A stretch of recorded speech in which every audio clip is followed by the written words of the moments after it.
The language is the primary mode of control. Okay. All of these ugly words, I mean, they're not ugly because they're connected to the church or they're connected to Scientology. They're ugly because they have no poetry. Auditing. It's confusing. It's like the IRS or, org. It's very close to like loogie, right? It's Neruda, a beautiful poet. Like it would make his skin crawl to look at this lexicon. But he invented words, right? So one of the things that these words do is they stigmatize us. I lived a huge part of my life being told even though I was born into it, signed that contract the first time when I was 5, because I was so illiterate and was looking at a life of manual labor. One of my friends convinced me to re-sign it at 17. Okay. Then for the rest of my life, after I escaped, I was an ex-Sea Org member. And I took on that stigma. I believed it. They were stalking me while I was at the London School of Economics, like a slave on the run. Okay. Wow. And or an ex-Scientologist. You're basically extending. Someone asked me, Aaron, if you could describe Scientology in one word, what would it be? Human trafficking cult. Okay, okay. So we'll use 5 words. The second thing I would say would be judgment. Yeah. Describe it. Yeah, okay. Yeah. If I describe them, it's a pretty it's the most judgiest group on the planet. There's the words you'll never hear from Sea Org executives and Scientologists. Grace. And the only time you'll hear the word compassion is when it's associated with the re-education program, which is a brutal destruction of a human being, physically and mentally. That was a compassionate act by Lafayette, okay, which they've now banned because it's by definition, the human trafficking laws have gotten more stringent. They can't get around it. They would never have banned it if there wasn't more human trafficking laws that outlawed it. And they knew that they were coming for them if they kept it, okay? They didn't do it out of the kindness of their hearts. Okay, so when you have a language and you call yourself next gen, which second gen, first gen, you've made an abbreviation. Who has complicated words and makes abbreviations? I don't know. Lafayette and the Space Navy. Okay. Now, second gen isn't exactly a complicated word. I know, but I would say first gen, second gen. No, here's my argument against it. Okay, and this is it's feces, it's vomit. If I walk outside and someone poops all over me, a big dude poops and I'm covered in diarrhea, and then he vomits on me and urinates on me, okay? And then I go take a shower, I'm not ex-feces. I don't think that anybody that leaves that group should have any assignment or stigma connected to ever being involved in that group because of the nature of it's all about stigma. PTS, SP, out ethics. Everything is about you're bad, introvert, which is what they accuse the psychiatrists of doing. So, but okay, I understand. But let me ask you this. If someone said, oh, that Jamie Mustard guy, he's a former Scientologist, right? Would you be like, what would you say? I would say that's not true. I would say I was affiliated with a group that I never choose to join, that I was taken from the west of Los Angeles to a slum in downtown Los Angeles and put into a disgusting baby factory for no human touch for the first 2 years of my life. And then it went on from there. Physical and psychological abuse after abuse till I was fucking 19, except for a brief reprieve in Oregon where we were poor. Okay. I would say I don't think it's anything, Aaron. I think it's a bunch of nonsense. So how could you be ex-nonsense? That for me to say that I'm an ex-Scientologist, I would have to believe that there's a viable construct there that does something. I don't. When I see celebrities, I have celebrity friends, people that I think are really good people that maybe got famous while they were doing a course and they associate it with that. They'll never leave because they think that's what did it for them. It's like confirmation bias, right? But I think you're giving what it is way too much credit. So if someone came to me and said, well, if you're not an ex-Scientologist, what are you? I said I was affiliated with a dark manipulative cult like many other children of the 60s, Family of God, Jim Jones. There were thousands of them. This one just is the worst psychologically. It's not the worst physically. There were Family of God was a molestation quote. So one of the things that I don't want to do is get overly attached to my own abuse and having it be special from somebody else's abuse. The sympathetic nervous system doesn't think. The child soldier in Sierra Leone or the Congo is going to have the same injury as an SO kid that grew up in the Fountain Building or the Wilcox. Okay. So there's nothing there. So to say that you're X that, I'm not X feces. It's a weird conglomerate. I mean, I heard Karen Delacarre calls it a Frankenstein. It's a weird Frankenstein of feces and vomit that does all sorts of weird things, and that really just constantly induces dopamine and positive suggestion. Okay. And so why would you say you're X that? Because it's nothing. It's just feces. I get it. I mean, okay. If you want me to tell you, if you want me to tell you what I really think, but argue with me. I mean, we don't agree on everything, and that's cool. And you know what, Aaron? But at the same time, everyone who's talking about their experience is talking about their experience, and you can't say, how can you talk about your Scientology experience without saying that you were in Scientology? So it seems like you don't like the word former. So if someone said, oh, that Jamie Mustard, he was raised in Scientology, wasn't he? Would you say, no, I wasn't? Listen, here's what I would say. Okay. Yeah. I don't believe that Scientology is a thing, the same way I don't believe that Sea Org is a thing. That being said, I have no judgment. If you want to call yourself a second gen or somebody else does, nothing but love. Hold on. It's not, I'm just trying to make sure we're not talking past each other.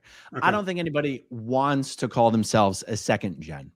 I think people who do that are differentiating the experience of someone who chose to join Scientology and someone who never chose to join Scientology. Say so the guy, that's how I do it when I'm talking to someone. I say, this is a guy that chose it, and this is a guy that didn't choose it. That's how I differentiate. Okay. Right. So that's one way I differentiate.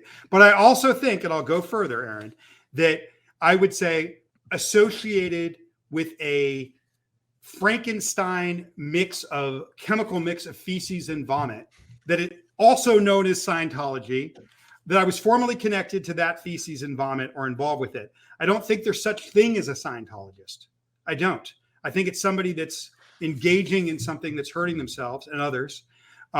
While they think they're doing good. I mean, that's the part that makes it so dark, Aaron, is most of the people that we know that are still in there, like my younger brother, he's a beautiful man, doesn't talk to me.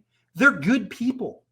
It's the best people, the altruistic people that want to make a difference, that want to help. The other thing that I'd like to talk, so I think the language is dangerous. And last question on this subject. If someone was mentioning your brother, Jono Reese, and someone said, oh, Jono, is he still a Scientologist? What would you say? I don't know.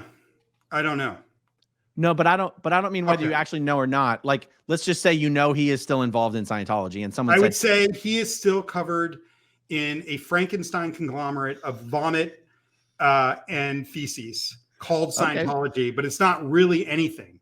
Like the Sea Org isn't even incorporated. Like, I just don't see it as anything. Like, you have these people working Thursday at 2 with stats for years, like this tech that's going to save the internet, opening up a new era of international expansion across the globe, right? You have this thing, this propaganda at all these events. I mean, that stage is so big, it would make Hitler blush. Okay. That's what left. So, Jamie, we have to request that our our contributors who watch all of a lot of our content.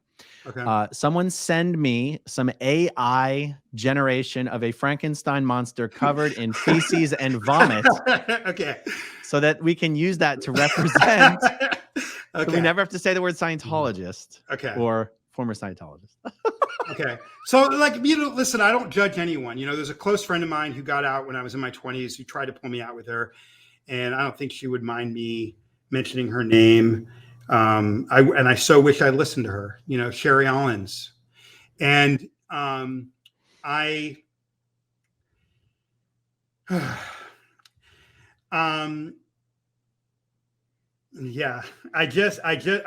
one of the things Sherry said to me one time was, I want my family. I was just coming back from London. I wanted my family. I wanted to try to all the other people I knew were involved in this in some way, and they were good people, and I loved them, and I wanted to see them. One of the biggest misnomers or the things that are misconstrued about this group is that only an idiot could be involved in this group. And it was the geniuses involved in this group that kept me in. I had moments of doubt from day one, but then you'd meet Gottfried Helmwein, like, he's a fucking genius. Or you'd meet, Kikuria, or you'd meet, so many brilliant businessmen and scientists that I met in Clearwater. And they were like, God, if this was not true, how could this humanitarian genius be involved in this for 30 years? It must be true. That's just my reactive thing, right? So one of the things that Sherry said to me one time when I was like, I don't know that I can ever talk about it. She said, you have to compare it to coming out of the closet as like a gay person. Everyone needs to be allowed to do it their way. I called Leah one time because I was dealing with some narcissistic people in my life. This is years ago, 5 years ago. I don't even know that she would remember the phone call. And I was telling her that I was dealing with these attacks. And you know what Leah said to me? She said, Jamie, let me do you a favor. Stop hanging out with people that act like Scientologists and you'll be fine. She was describing judgment. Okay. All the terms stigmatize you. You're PTS, you're out ethics, you're downstat. It's all about introversion and making you small. You're pliable. Okay. So, but that being said, because it's such a personal experience, if you said to me, you know, Jamie, I'm going to call myself an X that for the rest of my life. I'm XSO and I'm X that. Like all the love, dude. I have no thought or judgment on that. That's such a personal decision. It's like coming out. We can't tell each other how to do that. The compassionate thing is to let each other do that in the way that the other person has to do it. I'm going to be scarred for the rest of my life. People say, like, how did you get over it? How are you through it? I'm not. It's an open wound, Aaron. And it probably will be for the rest of my life. You're fucking angry. Your brother's dead. They took your childhood. Okay. How could I possibly have an opinion on you saying, fuck these guys? Right? Somebody has to do it. I'm grateful that you and Mike, you know, in the beginning when Mike first came out, I was very resentful. I was like, how dare him? But when I've seen what he's put himself through, I feel like he's found redemption and my respect, you know. But I was terrified, you know. Yeah, everybody needs to be allowed to do it with compassion and grace, real compassion and grace, not the compassion of the re-education camp of manual labor, running everywhere, wearing a Holocaust band. But the real compassion and grace means non-judgment. Allowing someone, even the term granting of beingness, such a horrible, horrible term. We all exist, we're all important, and we're all valuable, and no one has to grant that to us. We deserve it and we're born with it. All of these terms, this idea that we grant somebody something, it's horrible. It's feces. And you could, you know, yeah. So we have to be able to give each other grace and let them do it their own way. So as I say this for me, I ask for grace if you disagree with me. And if you do something different, I give it to you. I don't, if you told me I'm going to call myself an X that for the rest of my life, I'm not going to think about it. It's all nothing but love. I'm not going to I'm not going to fair game you and try to kill you. Okay. Okay, if you want to see my rock and roll songs, click right on this guitar. And if you want to see a different one of my videos,